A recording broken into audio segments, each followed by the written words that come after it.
Everyone wants to know, did the camo shorts live up to the hype? Are they what you've been wanting? Are they what you expected when you finally saw them? Hell yeah, man. You just wait till Saturday. I'm going to have the coolest shorts in the UFC. There ain't no doubt about it. People are asking about the elephant in the room. The Reebok deal is about to expire. Have they told you that they've sent the email to Venum so that you still have camo shorts next year? No, but we're going to work on that. That's going to go down too. We're going to make that happen. Let's talk about it a little bit. You're on a great run. Just what's it been like to, I guess, stay focused as I'm assuming you're getting all of this new attention as you've had a great year so far. Yeah, it's the same mentality as before. Just show up, make the weight, and fight to 100% of my ability. And that's really what my job is. And that's what I do every time. Fighting a veteran Andre Fili, what does he bring as an opponent? Well, he's durable. Um, he's crafty. He's tricky. He's long. He's pretty well rounded. You know. And that's why he's hard to beat. That's why not a lot of people have beat him. And the people that have beat him, he was doing pretty good before they beat him. You know. So I go out there and beat him in dominant fashion. That's something that ain't nobody's ever done before. When you built up this reputation as a submission artist, how important is it, I guess, to continue to grow with your striking? Because obviously you know you're going to have their respect on the ground, but you want to be able to surprise them and you want to be a more complete mixed martial artist. All right, everybody or every fight starts on the feet. So, you know, it's not like we're just starting inside mount and saying go. So, clearly I have some ability on my feet and you know, if I can get somebody down, I'll get them down, but if I can, I'm going to sit there and stand up with them. Hey, thanks. Good luck. Thank you, sir. We will take our next questions from Pablo Santamaria with Noti MMA Ecuador. Hi, Bryce. How are you? I'm good. Thank you for having me. Okay, the first thing I want to ask you is Dana commented about your commercial on about the drive on time. So, do you think you get more fans because of that? Do you think you're getting more fans because of the Dana and doing all these commercials? I think that definitely people noticed that Dana White was commenting on the video that I made, that commercial, and it probably helped some more people notice me or bring my name to their attention. And yeah, I certainly think that it helped a little bit. And I was just trying to make a little commercial with some humor in it and help those people sell some cars. Okay, I get it. It was a very good commercial, to be honest, too. Oh, thank you. And Thank you very much. okay, I'm glad most somebody liked it. in most of your fights, do you attempt to get a twister? So we can expect a twister on this one. Well, I really just look to really cook the opponent, and I if they give me a twister, I'll take it. I'm not trying to force anything, but if they give me one, I'll take it for sure. Okay, and my last one is, what's your prediction for the fight, Bryce? I predict I win in dominant fashion. Okay, I get it. Thank you very much, and I can wait to see you in those camo shirts. And good luck in your fight. Thank you very much. We will take our next set of questions from Danny Segura with MMA Junkie. Hey, Bryce. Back to camo shorts real quick. Were you surprised that Reebok came through because they don't really take too many requests, and we've sort of seen them throughout the years just keep uniform. Yeah, I was really surprised that they actually made the camo shorts and came through with the whole thing. And I think a lot of it was to do with Dana and my fans. And, you know, they just couldn't deny me no more because too many people was complaining at them. And I'm glad that it worked. Yeah, it certainly did. And when you first started campaigning, was it a bit of a joke, or did you actually think that you could get it done? No, I was dead serious. I was wanting the camo shorts, and I was 100% gonna wear them. and I just figured that they wasn't gonna let me, so I was gonna have to wear them illegally. And then, I had this whole thing envisioned out in my head. I was gonna walk out to the fight, and then they was gonna check me at the ring, and I was just gonna go boom, take off my sweatpants, and there's gonna be camo shorts in there, and I was gonna run into the cage, and there's gonna be security guards trying to pull me out of the cage, and then I was gonna be fighting the security guards, them dudes in the red vest, and I figure if I got the first hit on one of them dudes, I could probably drop one of them, and then the other one would be putting up a good fight, and then I was hoping my cornerman would jump in because there'd probably be about three more red suit dudes coming in, and so it'd be kind of like a little brawl going on, and that's what I was expecting would happen, and I'm really glad that that didn't have to happen. I'm really glad that they gave me the camo shorts and I could do the whole thing legally because they probably would have sued me or definitely would have fired me.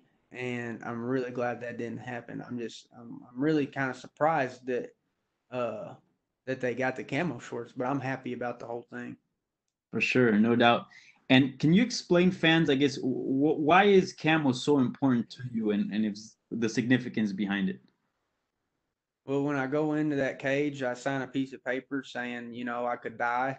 And so I want to do so representing where I'm from and the people that I love, everything that I love.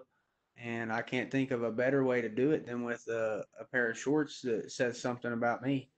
And that's what the camo shorts mean to me. They represent uh, the stuff that I love. For sure. And on the main event of this card, we're gonna have Anderson Silva's retirement bout.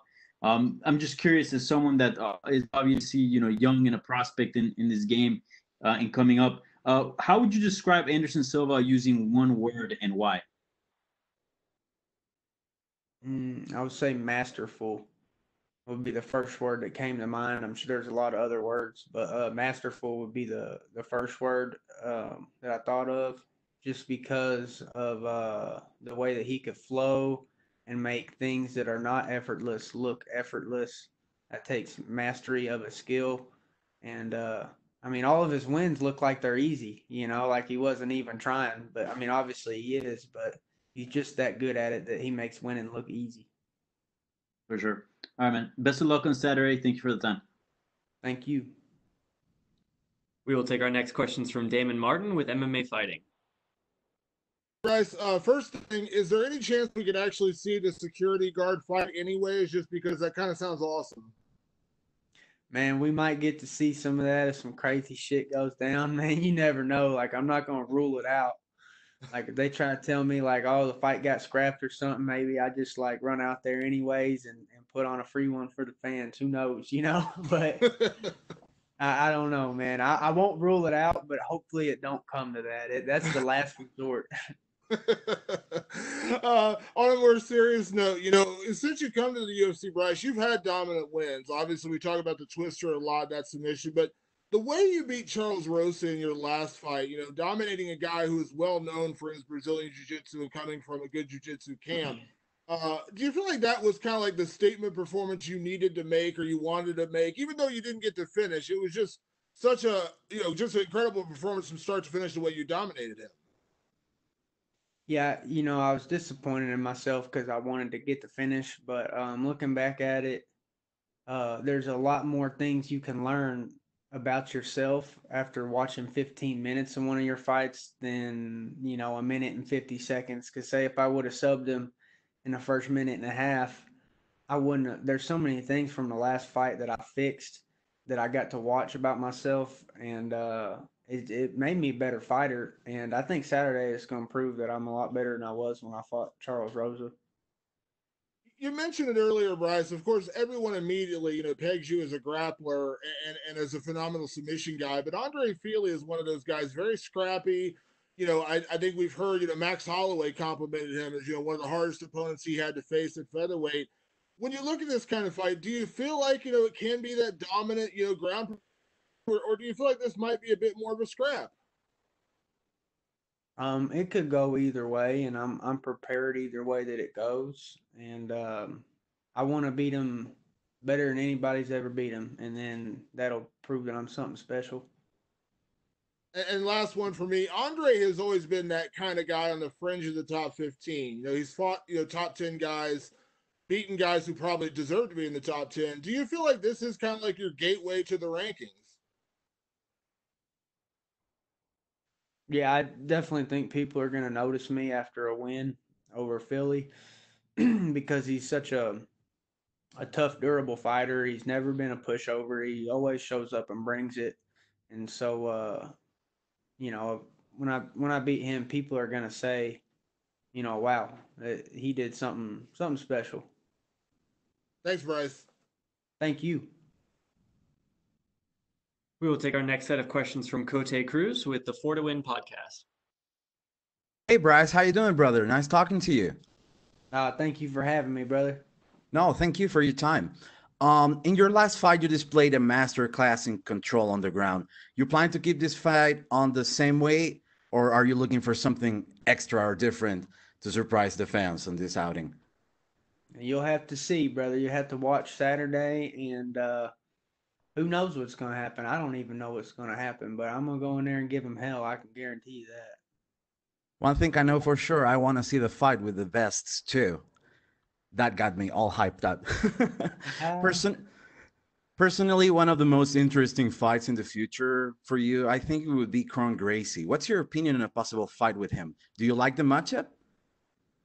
I think Kron's a very tough competitor, and he's also very durable. And it's a very tough fight. But yeah, I'll fight whoever they tell me to. I don't really have any control over any of that, and I'm just not gonna say no to whoever they tell me. So whoever they tell me to fight, I'll fight. I see. You're currently in the top 15 of the division with a win against Philly this Saturday. Who would you like to face next? Do you have a name on your mind yet?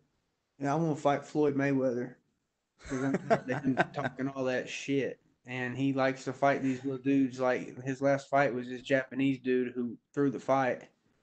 It's like, dude, I'm not gonna throw the fight. I'm gonna go in there and fight Floyd. And I think I'd beat Floyd's ass. And I just don't like that he talks all that shit about MMA fighters. And so, yeah, if I get to pick who I'm fighting, it's Floyd Mayweather. But because I just don't like his attitude. You're becoming the best matchmaker today, man. I appreciate your time. Best of luck on your fight, and make sure to look good on those camo shirts, baby. Thanks, Thank you, my and best of brother. luck, brother. Thank you, Bye sir. bye. Bye-bye. Thank you. We will take our last set of questions from Sue McDonough with Sports Kita. Guys, hope you're doing well. Oh, I am. Thank you for having me. So, what's it like for you to finally get the Reebok camo shorts? It's a dream come true. I mean, it's a really big deal for me, and I'm really glad that it happened the way it did, and I couldn't be any happier about it. Right. So, in the past, you said that you prefer fighting in the empty arenas. How has that experience been like so far, and how is it beneficial to you? I like fighting in the empty arenas because I can hear my coaches and I can hear his coaches, and I just like being able to hear what my coaches have to say a lot better versus not being able to hear them. So, you recently made that amazing car commercial, and it caught the attention of Dana White as well. What was your reaction to that?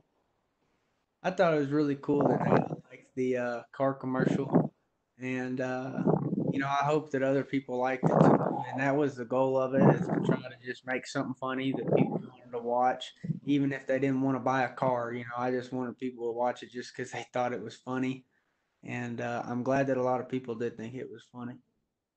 No, it was a great commercial, sir. I tell you that. Thank you.